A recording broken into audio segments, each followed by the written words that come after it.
where they're powder puff.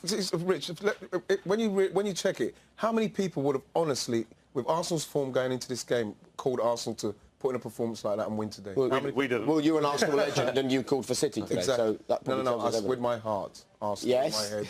Exactly, but that's the point, isn't it? Because you can't call them.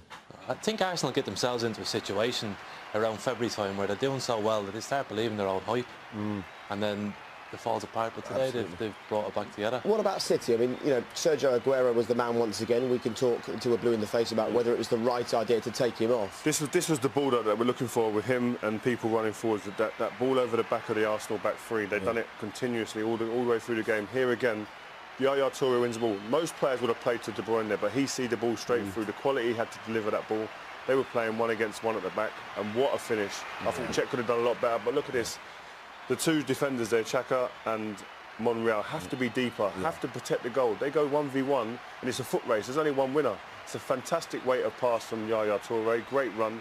This guy does it better than most when he's in this situation. But I would say Peter Cech probably looking disappointed. He looked a little bit slow off his line there for me, which, you know, when this touch here, he's going backwards. I think that's at that particular stage, maybe a little bit more forwards to maybe anticipate the touch. But, like, he didn't get there, but you can't argue with that finish. And look, we don't want to overdo this too much, but this is a Manchester City side who've gone and got the manager they really wanted. They've spent hundreds of millions of pounds to build this team. And this season, it was really disappointing in the Champions League. They've still got that fight to finish in the top 4. We now know that they're out of the FA Cup. And, you know, this means that they're also, you know, going to struggle to, well, they're not going to win silverware this year. So where does this leave them, do you think? I mean, the rebuilding job, I suppose, gets bigger after each game, each disappointment that comes along. But I'm sure the club, they know it's going to be a long-term thing. And how much of a rebuild is there, then? It's huge. It's a lot bigger than people, I think, take it. People maybe take it for granted, but there's 5, 6 players. So exciting to watch. They're free-flowing, they score goals, and once they do get the players in, there will be a team to be reckoned with. OK, there you go then. 5 or 6 changes are needed. No trophy this season. Proud day here in North London. The Blues fans are feeling blue. Arsene Wenger, though, is into another FA Cup final, and he's with Des right now. Arsene, that's a fantastic result, a fantastic performance. How satisfied are you? I'm very proud of our performance and of the spirit we have shown, and I believe that we gave a good answer to people who questioned that, and overall I felt that we became stronger when the game went on, and first half maybe a bit cautious, a bit accepting to be dominated, and in the second half we became stronger and stronger, and in the end we won the game. I felt that it was, of course, a very tight game, but overall I think we in the second half we deserved to win the game. So anyone who thought Arsenal were a soft touch will have to revise their view after that? Yes, you know, we went through a difficult period. I will talk one day about that, but I feel that the players have shown great togetherness today again, and that we gave the right answer.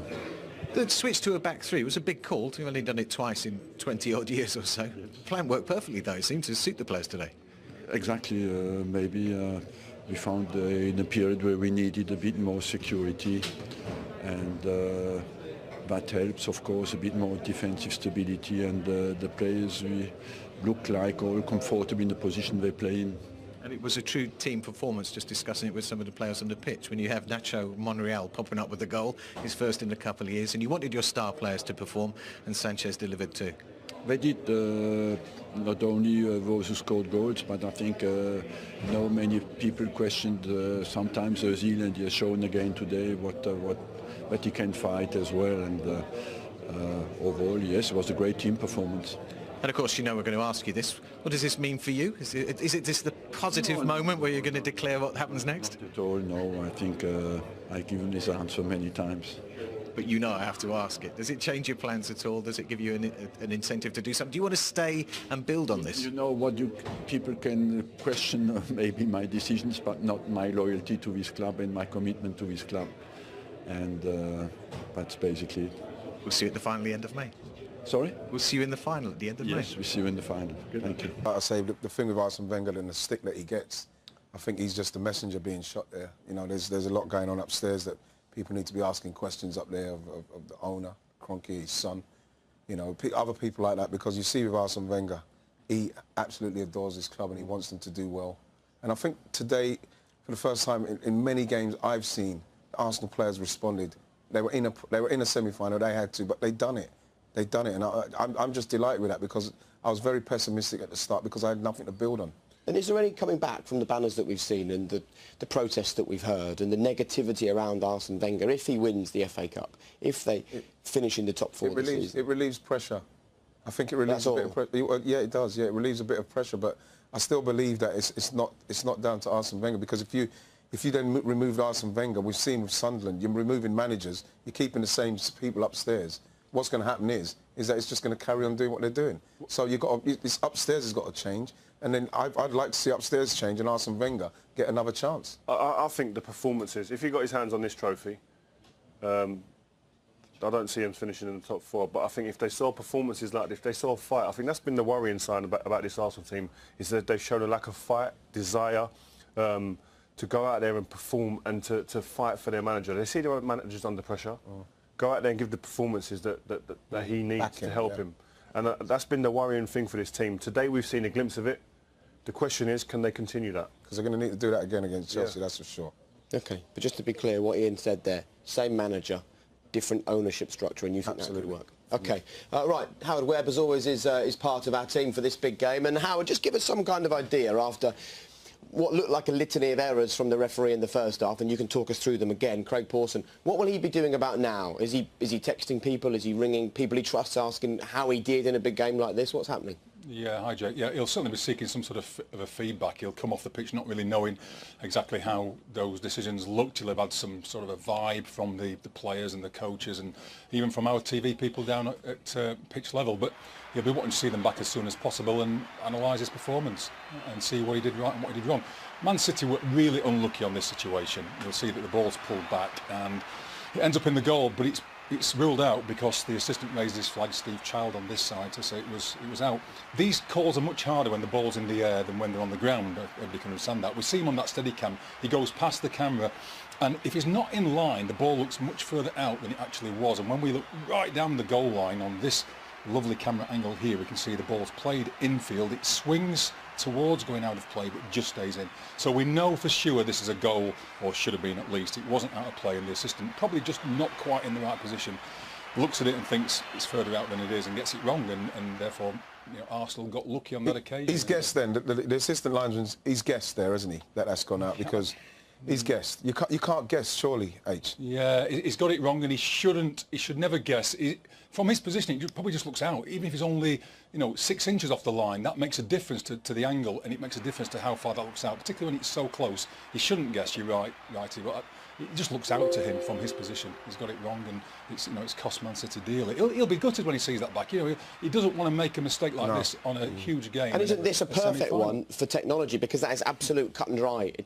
It's in or out, and the ball's in. Yeah, and as long as the referee's not blown the whistle before the ball goes in the goal, it's one that video assistant refereeing would solve, because the ball is in play until the whistle goes, and therefore you don't stop on the flag, and therefore you'd look at that quickly and you'd be able to give that goal because the ball is still in play and the referee's not stopped the game. So it's perfect for that.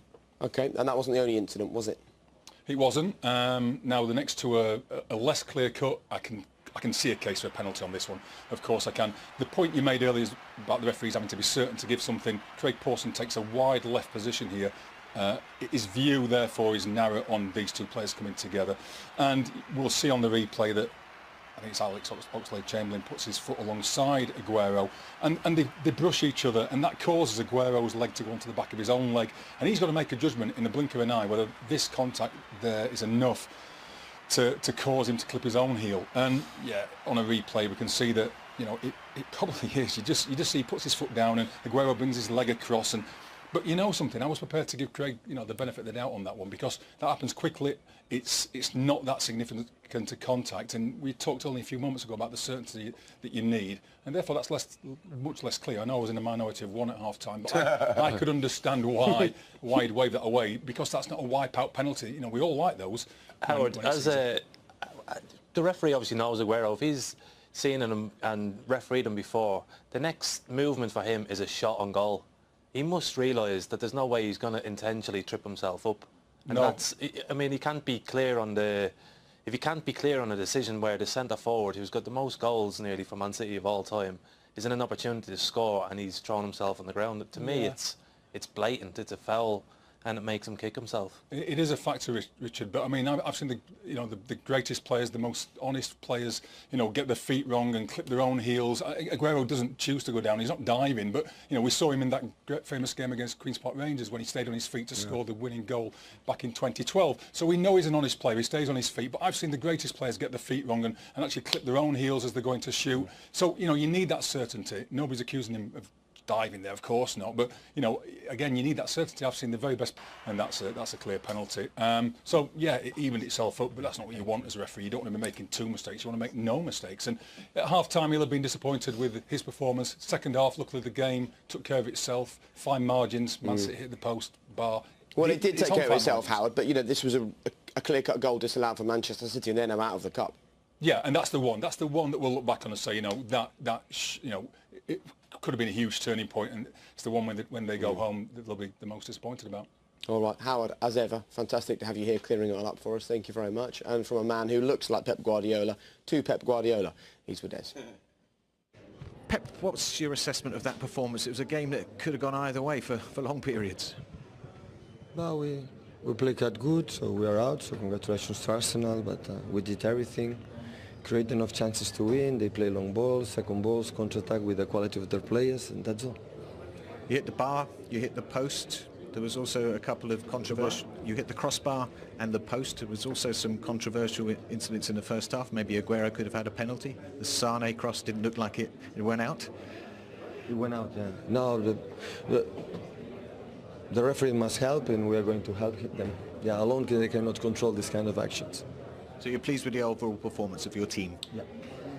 It's a very draining contest today, and you've got the Manchester derby on Thursday night. Can you update us on the situation with Silva, Fernandinho, Aguero? These players came up. We're going to see in the next days. I don't know right now, so we're going to see tomorrow, day after tomorrow, how they are. So there's no question on the character of the players tonight. You said there's a mental test. It's about winning. My players were top. How they do, they play a game how you have to play. So they are absolutely top, yeah. Thank you very much, Pep. Thank you. So, a trophyless season for him, that doesn't happen very often. You've already said 5 or 6 players you think maybe need to come into City. Where would you make those changes? Where do they need to strengthen? I think the full-back position is a priority in the goalkeeper, but even looking at the bench today, and Arsenal, for me, had the stronger bench in terms of changing and impacting on a game.